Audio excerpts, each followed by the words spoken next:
लंकापति रावण का भाई अहिरावण पाताल का स्वामी था। वह रावण से भी 10 गुना अधिक शक्तिशाली था। उसने कैसे किया राम और लक्ष्मण का अपहरण और दोनों को लेकर पाताल चला गया। राम कथा हमेशा देश के लोगों के जनमानस में रची बसी है। इसकी कहानियां हमेशा से कौतूहल और दिलचस्पी भी जगाती रही हैं।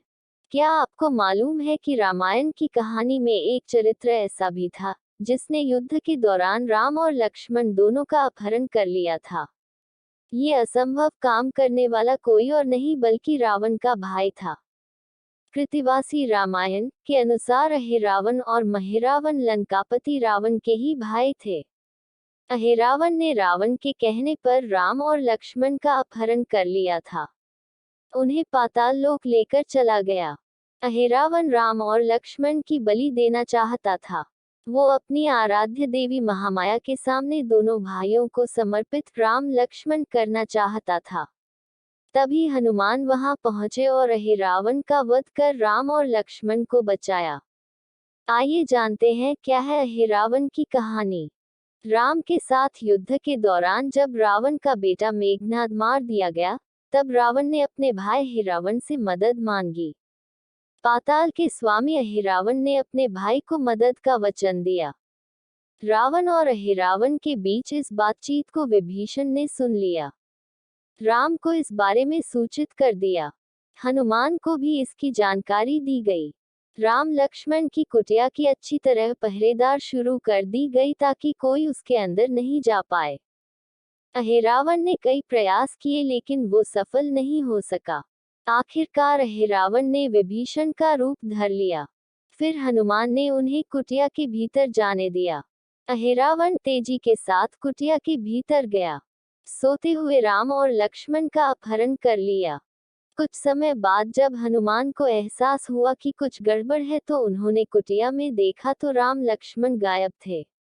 वो तुरंत विभीषण के पास गए। विभीषण तुरंत समझ गए और उन्होंने कहा कि जरूर राम लक्ष्मण को अहिरावण ले गया होगा।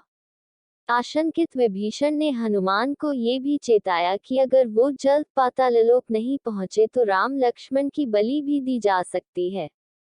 विभीषण की बात सुनकर हनुमान तुरंत पाताललोक के लिए निकल गए। पाताल के दरवाजे पर हनुमान को एक द्वारपाल मिला जो आधे वानर और आधे मगरमच्छ के स्वरूप में था। उसने अपना परिचय मकरध्वज के रूप में दिया। हनुमान से कहा कि मैं आपका बेटा हूँ। हनुमान आश्चर्य में पड़ गए और जवाब दिया कि मैं तो बाल ब्रह्मचारी हूँ और मेरा कोई बेटा नहीं। तब मकरध्वज ने बताया कि जब आप अशोक वाटिका में सीता के पास गए थे तब समुद्र लांघते समय वीर्य की बूंद एक मगरमच्छ के मुंह में पड़ी, जिससे मेरा जन्म हुआ। मकरध्वज ने कहा कि अगर आपको अंदर जाना है तो मुझे पहले युद्ध में हराना पड़ेगा। लंबे युद्ध में अपने बेटे को हराने के बाद हनुमान पाताललोक के भीतर पहुंचे। हनुमान अब अहिरावण और महिरावण के क्षेत्र में घुस गए थे। उन्हें एक बड़ी सेना का मुकाबला करना था, लेकिन उन्हें मकरध्वज ने बताया था कि अगर आपको पूरी सेना को खत्म करना होगा तो किसी विशिष्ट जगह रखे 5 दीपकों को एक साथ बुझाना होगा। पूरी सेना स्वतः नष्ट हो जाएगी। यहीं पर हनुमान ने 5 मुख वाला रूप अख्तियार किया जिसे पंचमुखी हनुमान के नाम से जाना जाता है।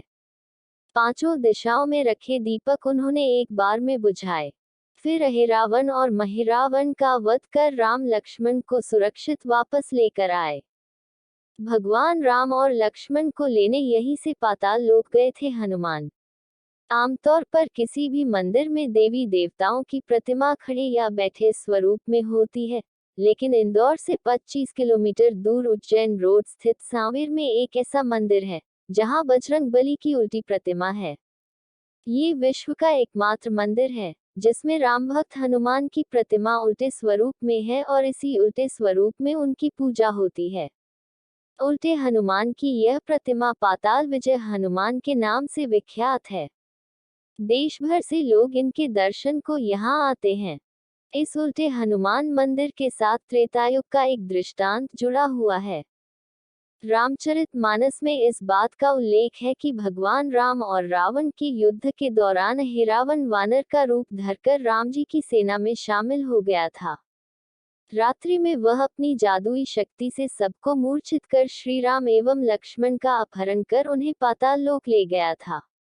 तब विभीषण के कहने पर हनुमान जी भगवान राम व लक्ष्मण की खोज में पाताल लोक गए थे और हिरावन का वध कर राम और लक्ष्मण को पाताल लोक से लेकर आए थे।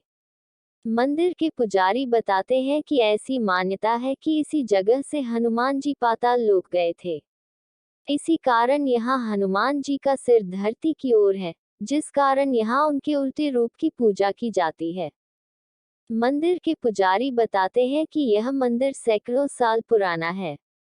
उनका कहना है कि वर्तमान में उनके परिवार की 12वीं पीढ़ी इस मंदिर में पूजा अर्चना कर रही है। मंदिर में ही उनके पूर्वजों की चरण पादुकाएं भी हैं। भगवान की प्रतिमा के साथ लोग इन चरण पादुकाओं की भी अर्चना करते हैं। अगर आपको ये स्टोरी अच्छी लगी हो तो इसे जरूर शेयर करें और इसी तरह के अन्य लेख पढ़ने के लिए सब्सक्राइब की बटन दबाएं।